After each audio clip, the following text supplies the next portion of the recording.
হে অনাদিকালের সুরে যায় আধারে রঙ্গালয় উজাল হোক মঞ্চ বাতির তাল সুর সংলাপ অঙ্গভঙ্গি আর বাদ্যগীত ফুল পাখি বৃক্ষ আর নদী নৃত্য মুদ্রার তোমার কীর্তিত হোক হে অনাদিকালের সুরা আধারে রঙ্গালয় উজাল হোক।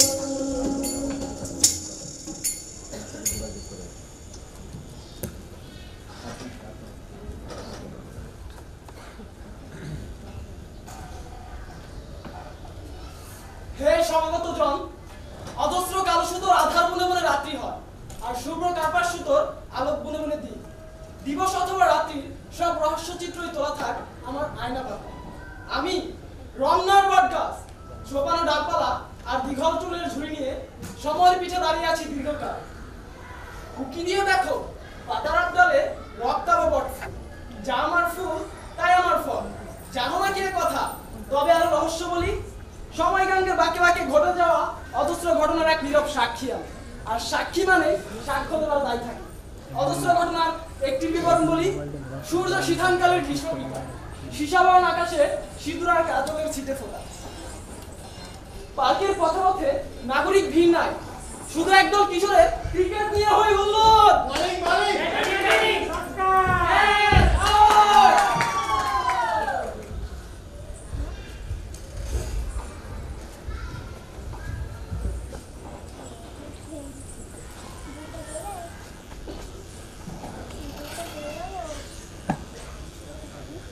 দেয়াল ঘেঁষে আনের ছাড় কয়েকজন নেশা সেবনকারী ঊর্ধ্বমুখে ধূমের ভয় আচ্ছন্ন।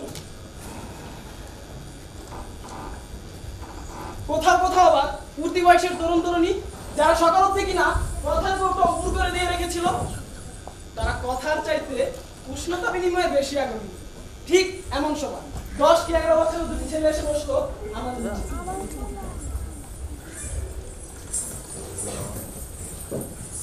একজনের পরনে দামি কাপড়, চুলের শীতে এক শিলা বিকেলের রোদ, আরেকজনের পরনে মলিন বেশভূষা, হাতে নখ আর কলস। হে অভিনয় করুন নটনটি, তাহলে চিত্র অভিনয় করে দেখাও। আমি শোনে মগবাজারে থাকি। বাবার একটা বড় প্লাস্টিক ফ্যাক্টরি আছে, সেখানে প্লাস্টিকের প্লেট, জগ, মগ, বালতি ইত্যাদি প্রস্তুত হয়। সেই সময় আমি খেলতে যাই, কিন্তু আমার বন্ধু কোনের সাথে ঝগড়া হয়, আমি রমনায় চলে এসেছি। আমি চান্দু তেজুমা হস্তে থাকি। বাবার একটা বিয়া কইরা মায়ের ফলায় চলে গেছে। মায় বাপেতে কাম করে আর আমি রমনায় পানি পিই। আজ আমার মনটা খারাপ রে চান্দু। ওর আমার বার্থডে, অথচ কোথাও ফোনে রাখবে না। বার্থডে হে আমার দিন সবাই খায় এগুলা খায়। দুর্বোকা, বার্থডে হলো জন্মদিন, সেদিন আমি জন্মেছি। জানিস, শুনেছি আমি নাকি সম্প্রতি তার প্রাইভেট ক্লিনিকে জন্মগ্রহণ করেছি। যেদিন আমার জন্ম হলো, বাপি আত্মীয়স্বজনদের নিয়ে আনন্দে চিৎকার করে উঠলেন। ডাক্তার, নার্স, রোগীদের হাতে বাপির টেকায় কেনা মিষ্টি নিয়ে ছোটাছুটি করে বেড়ালেন। চোখ মেললাম আমি, দেখলাম ঝলমলে রঙিন পৃথিবী, আর দেখলাম মায়ের মমতা ভরা মুখ। কইছে মাই যেদিন আমি বসতে হইলাম, বাপের আমাদের লাঠি দিয়ে কইলো আমগো খাওয়ানো যেত না, দুই পুলানি খাওয়ানো যেত না, আরেকটা পেটান সোস। চোখ খুলে চাইলাম আমি, দেখলাম বাংলা বেকি বাসের বেলা ফাঁক দিয়া, দেখলাম নীল আসমান, আর দেখলাম মায়ের দুই চোখ ভরা খালি আল্লাহ। কিছুদিন পর আমাকে বাসায় নিয়ে আসা হলো। লিফটে করে 5 তলা ফ্ল্যাট উঠলাম। জানিস চান্দু, 5 তলা ফ্ল্যাটে বসা যেতে পারে না। এই রাওয়াত কি কর মোর ছোট লোক বড় লোক ছিল নাকি? না, তা নয়, মশারা অত করে উঠতে পারে না। সেটাই হোক, আমার জন্য baby lotion, baby oil, tissue, দামি পাউডার আর কত কিনা আনা হলো। মাটির ছোঁয়া পাইনি আমি। কখনো দোলনায় দুলেছি, কখনো এর ওর কোলে ঘুরে বেড়েছি। আমার করে দিতে দিতে লাগলাম। আমার জন্য রঙ বেরঙের জামা কাপড়ে ভরে গেল আলাদা দেখতে। আমার জন্য কিছু আসছিল না, বাপের ছিড়া লঙ্গি দিয়ে পিছনে বানাইছিল মাই। আস্তে আস্তে ধুলো ভালো মাখায়া বড় হতে লাগলো আমি। আমার পরনে মার ছিড়া ধান কাপড় বানানো একটি লেংটি।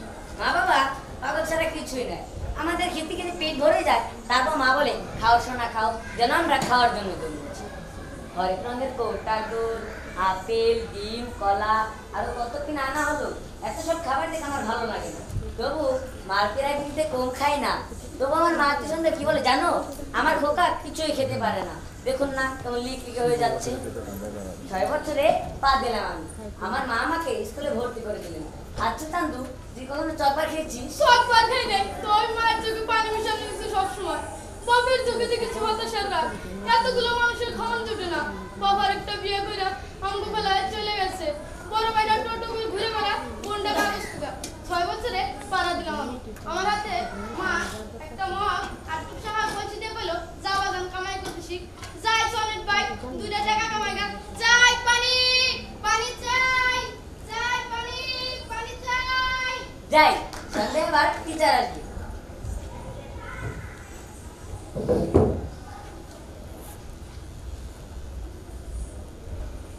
এই ভয়াবহ বৈষম্য দেখে লজ্জা হতে লাগলো আমার গর্ভটাগুলো বিব্রত হয়ে লাল বর্ণ ধারণ করলো। আমার মোটা পাতা বিশাল দেহ নত হয়ে যেতে চাই। কি ভয়াবহ বৈষম্য! অথচ 100 ইউনিটের লালন পালনের টাকা দিয়ে 3টি শিশু স্বাভাবিক লালন পালন করা সম্ভব ছিল। সময় ব্যাংকের বাকি বাকে উধার পাতার ঢেউ সহসা এক অদ্ভুত ইচ্ছা পায় আমাকে। মনে হয় সে করবা সব শুদ্ধ নিয়ে আসে তোমাদের কাছে। ডালপালা নিয়ে দৌড়ে যাই পৃথিবীর এক প্রান্ত থেকে আরেক প্রান্ত। আমি আমার ভূতল থেকে সে করবা শুদ্ধ ঢেউ তুলি। সূর্যের সবাই নারী সবে হবে এই বৈষম্যের প্রতিবাদ।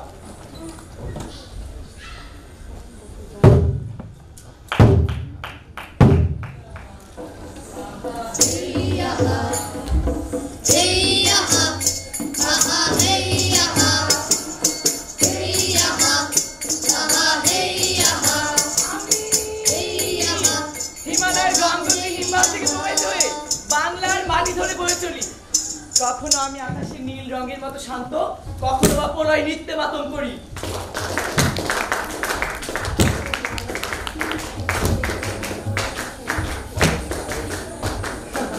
এখন বর্ষাকাল, যেন ভরা যৌবন আমার। তারুণ্যের উচ্ছ্বাসে আমার বিশাল আকৃতি ঢেউয়ের মাথায় জল ফুটে ফুল হয়ে যায়। ঝাঁকে ঝাঁকে ইলিশের মায়াবী চোখে লাগিয়ে দিই নেশা।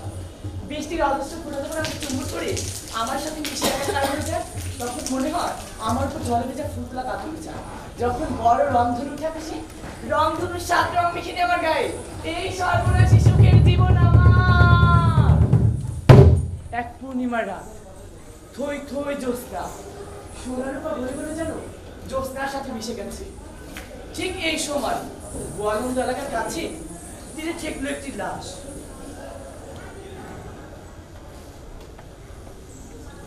মানুষের লাশ। লাশের শরীরে পড়ে লাল বেনারসি শাড়ি, কপালে লাল রঙের টিপ এলোমেলো হয়ে ক্ষতের মতো, হাতে সোনার বালা, কানে মার্কি, নাকি নাকফুল, সব মিলিয়ে যেন একটা ফুলের লাশ। আহা, নতুন বউ, কি করুণ পরিণতি! এই নিশ্চয় ঝড়বাবুর কাণ্ড। আমি বুঝি না ঝড়বাবু এতটা অসচেতন কেন। ঝড়ের বাতাসে ডুবে গেছে বনপক্ষীর নৌকা। নতুন বইয়ের তাজা স্বপ্ন জলে ভিজে গেছিল। জল থেকে জল পোকা বাইতে লাগলো। জ্যোৎস্নাকে মানুষ বিকৃত হয়ে গেল, আহত বোধ করলাম। ঠিক এই সময় কিছু তরুণ ওই পথ দিয়ে যাচ্ছিল। ও সেরি, ও সেরি, ও সেরি তোরে একালে ভালোবাসিতাম। মদম আস।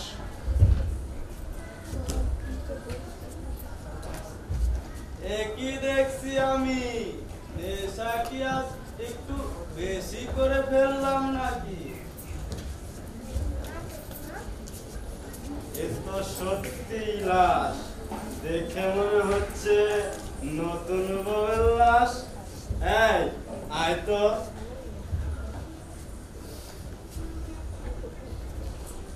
কি সাংঘাতিক!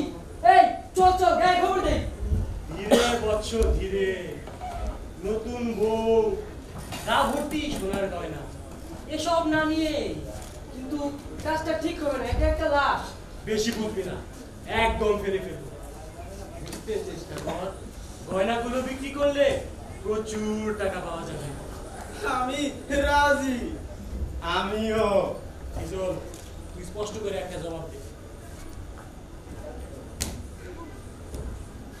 ঠিক আছে, আমি রাজি।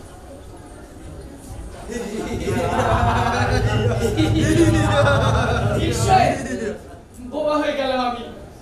কষায় কাজল লাশের হাতটি তুললো, গলায় হাত দিল, লাশটি ফুলে গিয়েছিল বেশ, হাত থেকে বালা বেরোতে চাচ্ছিল না, ওরা বেশ জোর করতে লাগলো।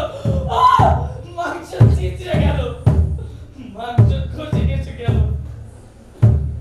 কাল থেকে মার কি আর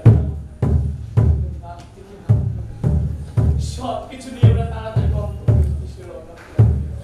দুঃখ বেদনায় উঠতে পড়ছে করলো আমার। তোমরা সবাই কোথায় যাবে? কে? আমি পদ্মার ছায়া। পদ্মার ছায়া? হ্যাঁ, কি তা? আমি সব দেখে ফেললাম যে কে ভণ্ডামি করছো? কাছে আসো, হাতের সুর মিটাই। সাবধানে কথা বলো। আমি কি করতে পারি তা তোমরা বেশ ভালো করে জানো। 88-তে একটু বিদ্রুপ করেছিলাম, তাই তো তোমাদের জানলে যারা হাসা শুরু হয়ে গেছিল। অন্যায় অত্যাচার কমল না ভাবে, তাই তো আপনার বই কিন্তু আমার হৃদয়ের মাঝখানে বন্দি করে রাখলাম বেশ কিছু। রাখতে চেয়েছিলাম আরো কিছু সময়, কিন্তু আমি তো তোমাদের মতো হৃদয়হীন বসাইনি। আপনি কি চান? উত্তর চাই। তোমরা সবাই কোথায় যাবে? বাড়ি যাবো। ভেবে বলো, জীবনের শেষে কোথায় যাবে? মরে যাবো। হ্যাঁ, মরে যাব। বিশ্বাস হয়? হয়। দয়া করুন আমাদের গয়না সব ফেরত দিচ্ছে। এই হচ্ছে কি এসব? আমরা কি সবাই পাগল হয়ে গেছি? আসলে লোভে প্রলাপ বকছি সবাই, কেউ আমাদের কিচ্ছু বলছে না। ওসব মায়া, তাছাড়া আর কিচ্ছু না। চল চল চল, চল চল, চল। সঙ্গে সঙ্গে জল উঠতে ওদের ভাসিয়ে দেবার বাসনায় গলা চেপে ধরলাম আমার।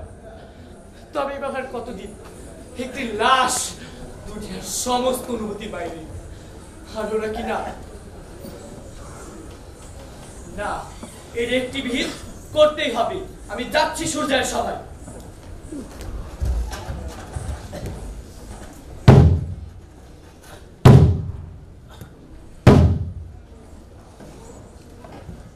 La la la la la la la la la la la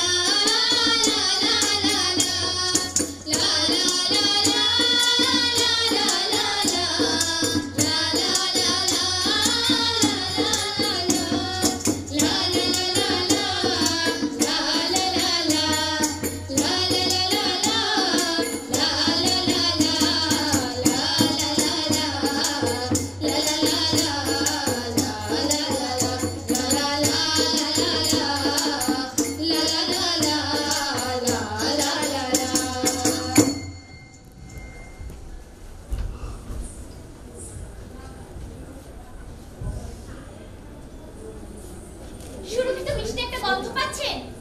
এতই সুরভিত যে হাত দিয়ে ছুঁয়ে দেখতে মন চায়, এতই মিষ্টি যে খেয়ে ফেলতে ইচ্ছে করে। আমি শিউলি ফুল গাছ, আমার কমলা রঙের বোটা আর সাদা রঙের পাপড়ি বাতাসে সুবাস মিশিয়ে দেয়। কমলা রঙের আচরণ যে এত অপরূপ হতে পারে তা আমার বোটার দিকে হৃদয় মেলে তাকালেই বোঝা যায়। অবশ্য পাপড়িগুলোর দিকে তাকিয়ে স্বীকার করতেই হয় যে সাদা রঙেও জাদুকরি মায়া আছে। আমার পরনে মোটা বাকর ফেটে গিয়ে ভাঙা মেঘের মতো নকশি তৈরি হয়েছে। আমার সবুজজাত মগডাল সামনের মাসে কুসুমের সানসেটে স্পর্শ করবে।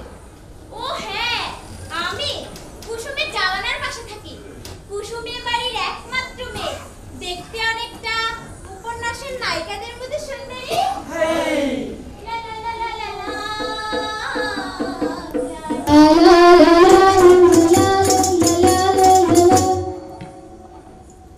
কুসুমের বাবা ছোট একটা প্রেসের মালিক, আর মা মেহেরজান সারা দিন সংসারে কাজ করে আর মেয়েকে নিয়ে স্বপ্ন বনে। স্বপ্ন বনে কুসুমও বিয়ে ঠিক হয়েছে ওর। লীলাবালি ভর জপতি সৈগন ভর জপতি সৈগন কি দিয়া সাজাইবো তারে লীলাবালি লীলা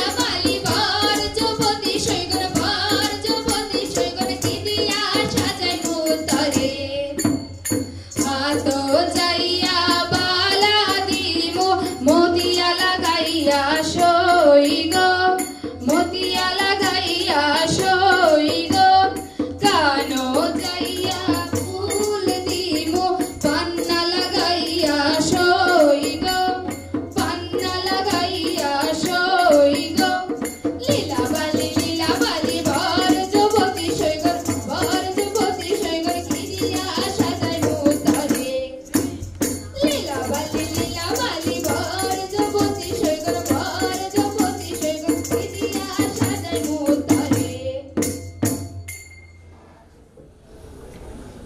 স্বামী ইঞ্জিনিয়ার প্রাইভেট ফার্মে চাকরি করে। কুসুমের স্বপ্নের বসতিতে স্বামী আর সন্তানেরা ছোটাছুটি করে বেড়ায়।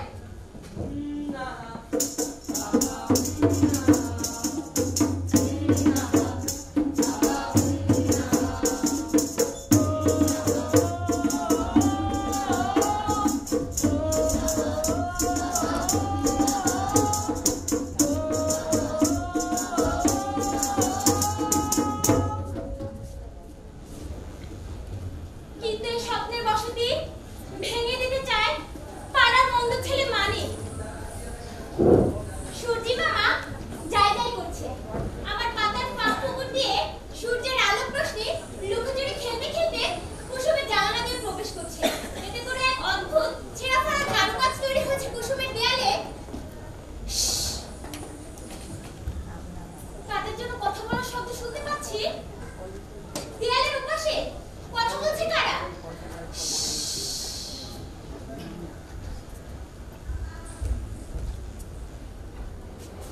সরে দাঁড়া, যেতে দিন আমার। একটা বোঝাপড়া না করে এখান থেকে কোথাও যাচ্ছ না তুমি। কি বলতে চান আপনি? নতুন করে শুধু এতটুকুই বলতে চাই, ওই ইঞ্জিনিয়ার ছেলেকে বিয়ে করছো না তুমি। ভদ্রভাবে কথা বলুন। ভদ্রতা শেখাবে না আমার। ভদ্রতার কোনো কমতি করি নাই। আমার ভদ্রতার উত্তর তুমি খুব নির্মম হয়ে দিয়েছো। মোটেই না, বরং পজিটিভ উত্তরের জন্য আপনার উচিত ছিল সন্ত্রাসী ও চাঁদাবাজি ছেড়ে দেওয়া। ইচ্ছে করলে এসব ছেড়ে দেওয়া যায় না। তাছাড়া সন্ত্রাসী চাঁদাবাজি এখন একটা ফ্যাশন। এসব না করলে সমাজে ভালো পজিশন থাকে না।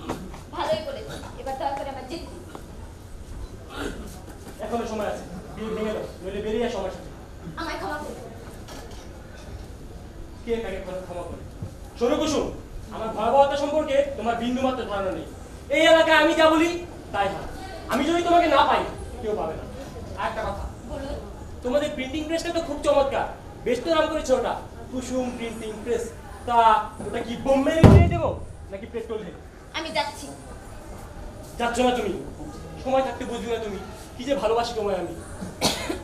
চুপ করুন, সব বুঝেছি আমি। আর বুঝবো নাই বা কেন? আপনি তো আর আমার জন্য কম কিছু করেননি। আমার লিখে শীষ বাজিয়েছেন, হেরে গলায় গান গেয়েছেন, সার্টিফিকেটে চিঠি পাঠিয়েছেন, কলেজের সামনে বসে থেকেছেন, আর আমার বন্ধু বকলকে ছড়িয়েও মেরেছেন। চুপ, একদম চুপ। ওটা কেচ্ছা শুনতে চাই না। ইচ্ছে করলে আর অনেক কিছু করতে পারতাম, তোমায় ভালোবাসি বলি। আমি যাচ্ছি না। আমাদের কথা বলাটা পাড়ার লোকে ভালো চোখে দেখছে না। আমি যাচ্ছি। দেমাক, রূপের দেমাক, আর কিচ্ছু না। কিন্তু তোমার ওই রূপ যৌবন আমি না দেখলে আর কেউ দেখবো না, আর কেউ না।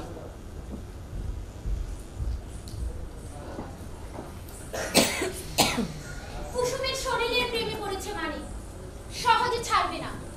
আমার কাছে পরিস্থিতি মোটেও ভালো মনে হচ্ছে না। কুসুম ড্রেসিং টেবিলের সামনে বসে কাঁদলো কিছুক্ষণ।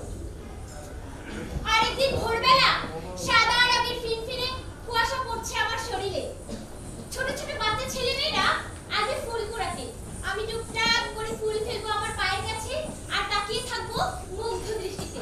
মা যেমন তার নবজাত শিশুর দিকে তাকিয়ে থাকে। ও হ্যাঁ, এই সময় গেট খোলা থাকে। কুসুমের মা বাবা হাঁটতে বেরোয়। অনেকগুলো বাচ্চা ছেলেমেয়ে ঢুকে পড়েছে গেট দিয়ে। কুয়াশা লেগে ফুলগুলো তুলছে। জানালা খুললো কুসুম। বাচ্চাদের দেখে সূর্যি মামার আলো ঝিকিমিকি মতো করে হেসে উঠলো আর বুক ভরে আমার সুবাস নিল। কুসুমকে দেখলাম আমি। ওর চোখে মুখে স্বপ্নের মাখামাখি। বিয়ের আর মাত্র 4 দিন বাকি। মানিকের কথা খুলে বলেছিল ওর মা বাবার কাছে। তারা ঘরে আটকে উঠেছিল। তাদের ইচ্ছে আর কলেজ যায়নি কুসুম। তারপর ওর বাবা সারা দিন পরিশ্রম করে ক্লান্ত হয়ে শুয়ে পড়ল। আর মা মেহেরজান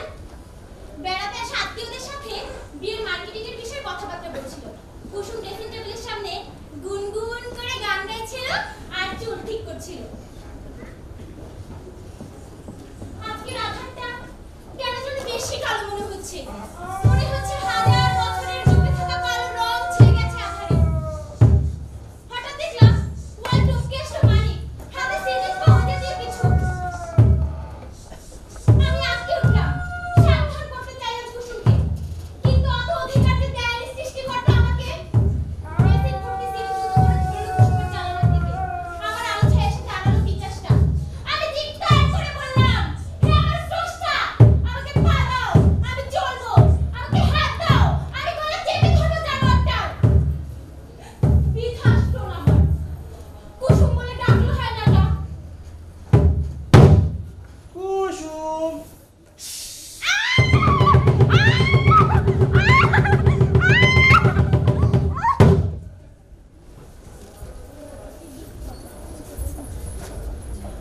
প্রচন্ড আর্তনাদ করে উঠল কুসুম।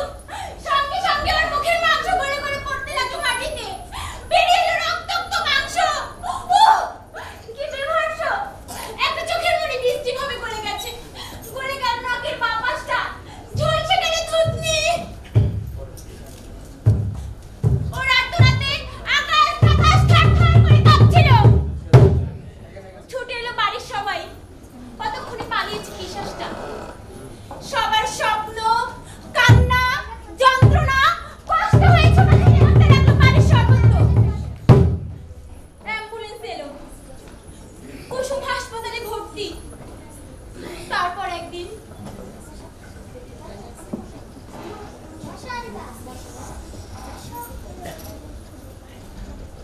বিয়ে ভেঙে গেছে আমার। কুত্তির জাহানের একটি মেয়েকে বিয়ে করতে রাজি হয়নি পাত্রপক্ষ। আমার রুমের ড্রেসিং টেবিলটাও আর নেই। আয়নায় আমার মুখ দেখে ভয়ে চিৎকার করে উঠলাম।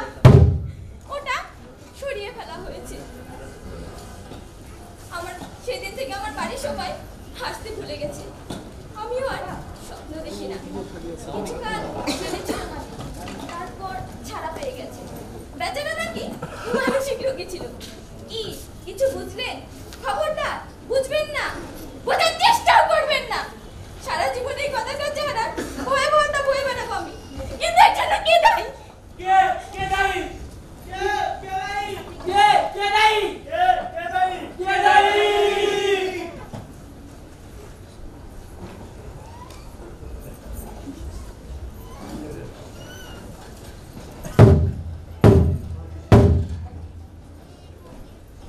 কুসুমের প্রশ্ন আকাশে বাতাসে ঘুরে বেড়ালো, কিন্তু কোনো উত্তর এলো না। ঘটনার নীরব সাক্ষী আমি। সরব হওয়ার তাগিদ অনুভব করলাম। মগডাল ভর্তি বিচারের চিন্তা জড়িয়ে সূর্যি মামার উদ্দেশ্যে যাত্রা শুরু করলাম।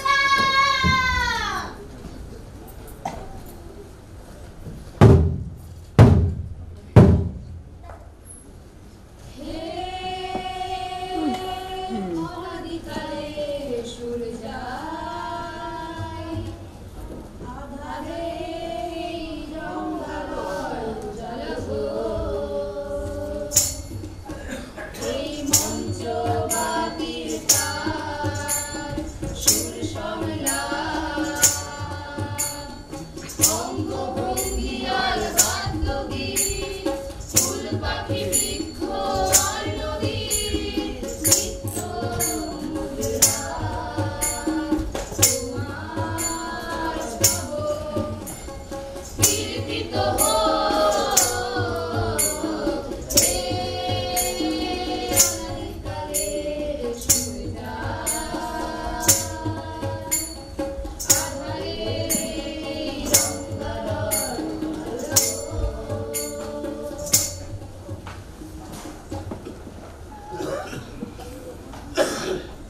তোমরা সবাই এখানে জটলা করছো কেন? তোমাদের উপর অর্পিত দায়িত্ব কে পালন করছে?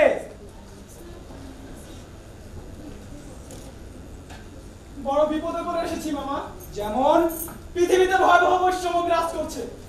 কেউ পাচ্ছে প্রয়োজনের তুলনায় অনেক বেশি, আবার কেউ তার প্রয়োজনেরটাই পাচ্ছে না। খুব খারাপ অবস্থা মামা। জি মামা, আমি দেখলাম আমার চোখের সামনে এক মৃতবধূর শরীর থেকে গয়না নিয়ে সটকি পড়লো একদম দূরে।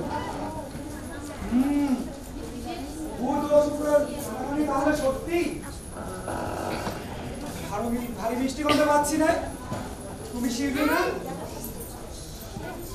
জি মামা, আমি দেখলাম আমার চোখের সামনে নিষ্পাপ একটি মেয়েকে এসিড দিয়ে ঝলসে দিল এক পিচাস।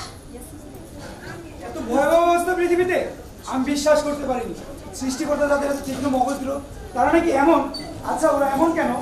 ওরা কি পারে না মায়ের মমতাপূর্ণ থাকতে, একে অন্যের সাথে বাঁচতে? দেখো দেখো, মায়ের পা ছুঁয়ে সালাম করছে। কে ও? নতুন চাকরি পেয়েছি বুঝি? দেখো দেখো, কৃষক লাঙল দিয়ে মারা যাচ্ছে, দেখতে কত সুন্দর না? প্রজাপতি ফুলের সাথে খেলা করছে, দেখতে কত সুন্দর না? কত সুন্দর এই পৃথিবী, কত সুন্দর মানুষ। শুনো সবাই, মন দিয়ে শুনো। এরপর পৃথিবীতে এমন ঘটনা যদি আর ঘটে, তোমরা নিজেরাই প্রতিবাদ করবে। কিভাবে মামা? ফুল ফল বন্ধ করে দিবে, নদী আর প্রবাহিত হবে না, ফুলেরা সুবাস্ত হবে না, পাখিরা আর গান গাইবে না। কি বলো তোমরা সবাই? সূর্যি মামার জয় হোক, সূর্যি মামার জয় হোক, সূর্যি মামার জয় হোক। অনাদিকালে আমি এবারে বিনম্রভাবে আমন্ত্রণ জানাচ্ছি বাংলাদেশের মঞ্চ নাটকের পথিকৃৎ যিনি, অত্যন্ত শক্তিমান অভিনেতা, মঞ্চ, টেলিভিশন এবং চলচ্চিত্রের গুণী নির্দেশক, বাংলাদেশের একজন অত্যন্ত সমৃদ্ধ গুণী মানুষ, নাট্যজন মাহমুদুর রশিদকে বিনম্রভাবে অনুরোধ করছি।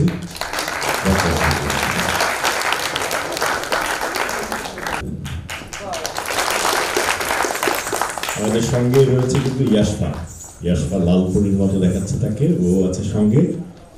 এরপরে আমি অনুরোধ করবো জেলা শিল্পকলা একাডেমি শিশু নাট্য দল মানিকগঞ্জের একজন প্রতিনিধি করে রাখি, এবং এরপরে আমি আমাদের ছোট্ট বন্ধু তুলিকে আবার অনুরোধ করবো আমাদের খুব শ্রদ্ধার মানুষ মামুন ভাইকে আমাদের উৎসব স্মারকটি তুলে দেওয়ার জন্য।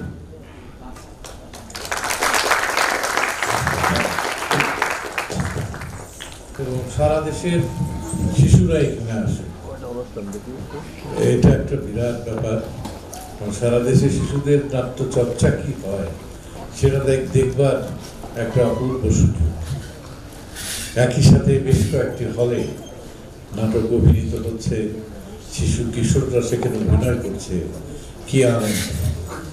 এবং শিশুরা যারা আসে, আমি দেখলাম পঞ্চগড় থেকে একটি দল এসেছে, বাংলাদেশের একেবারে প্রত্যন্ত কোণ, এরকম প্রত্যন্ত অঞ্চল থেকে আসে এবং তাদের প্রেরণায় নতুন নতুন বিষয় যুক্ত হয়, তাদের জীবনের সঙ্গে যুক্ত হয়, শিল্পের সঙ্গে যুক্ত হয়।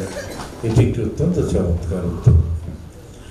আজকে যে নাটকটি দেখলাম, এই নাটকের নাট্যকার আমার অত্যন্ত স্নেহভাজন আনন্দ জামান এবং নির্দেশক শাকিল আহমেদ, এবং অনেকগুলো বাচ্চা একসঙ্গে এখানে অভিনয় করেছে। এটাই তো একটা বড় উত্তেজনা, আনন্দ। কিন্তু নাটকটি সম্পর্কে, নাটকটি নিশ্চয়ই সবার ভালো লেগেছে, কিন্তু আমার কাছে যেটি প্রশ্ন, যে এই নাটকটি অবশ্যই শিশু কিশোররা অনেক পরিশ্রম করে নাটকটি দাঁড় করিয়েছেন। তা শিশুদের নাটক সম্পর্কে আমার একটাই কথা, যে শিশুদের নাটকে একটা আরো সারল্য থাকা দরকার, অভিনয়ের সুযোগটা তাহলে আরো বাড়ে, এবং এই সারল্যটা যদি থাকতো নাটকটি আরো ভালো হতে পারত। তো শাকিল এটা মনে রাখবে ভবিষ্যতে, যে সহজ কথা যায় না বলা সহজে, সেই সহজ কথাটি, এই সারল্যটা যেন তোমরা যখন ভবিষ্যতে নাটক করবে তাতে যেন থাকে। অনেক প্রতীকী, নাচ, কোরিওগ্রাফি, গান, নানান ধরনের ফরমেশন, এগুলোর চাইতে একটু সহজ সরলভাবে কোনো একটা গল্প, এখানে অনেকগুলি গল্প আছে, একটি গল্পকে যদি খুব সহজভাবে বলা যেত তাহলে হয়তো নাটকটা আরো ভালো হতো। তবু যে পরিশ্রম করে এই নাটকটি দাঁড় করিয়েছ তোমরা, তোমাদের সবাইকে অভিনন্দন। ধন্যবাদ। সবাই মঞ্জুপুরি